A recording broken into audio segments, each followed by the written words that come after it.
During my term as executive director in 1989, the U.S. Supreme Court came out with a decision on reproductive freedom, the Webster Decision, which curtailed abortions to an ever greater degree. I did at that time a real quick survey in my head to figure out what organizations could protect choice for the women in Kentucky, and there weren't any with staff. And I decided that if it was going to be protected by an organization, it was going to have to be protected by the ACLU of Kentucky. The Reproductive Freedom Project started out because we began to lose ground at the Supreme Court, and the Supreme Court became more conservative, and it was clear to us that Roe v. Wade was going to be restricted in a number of ways.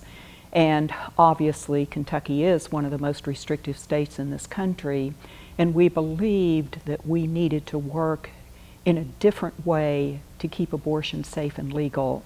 One of the most important moments in my life was picking up the newspaper in 1989, and there had been another case decided that limited women's right to choose to have an abortion. And I remember vividly looking at a map on the front page that showed in which states abortion would become illegal if Roe were truly overturned, and which states were now would have rollbacks in women's access. And I remember looking at the map and thinking, can they do that? Because it was the first time in my life that I had seen rights and liberties that had been granted after struggle being rescinded and taken away. And I was just shocked that could happen. I had sort of had this progressive view that things would continue to get better and better and better for all people. And I looked at the map and realized, oh gosh, maybe that's not true.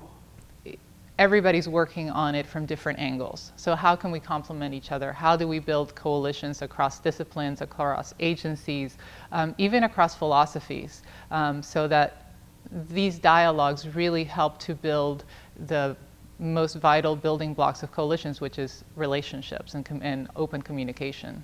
I think coalition work is important in anything we do, not just anything the ACLU does, but anything any of the civil rights organizations do. I think it's the way that we can magnify, multiply our strength in working with others. I felt that it was so important after the Webster decision for us to be able to expand what the ACLU was able to do. To me, the definition needs to be broad enough to include the huge range of policies and issues that go into making it possible for people to control their reproductive lives. Reproductive justice really takes a holistic approach to reproductive health, and it understands that race, class, gender, geography, sexual orientation, educational level, religious affiliations, all of these things inform the way we understand and the way we interact with the world. And it also influences our options and our opportunities and access to information and services for reproductive health.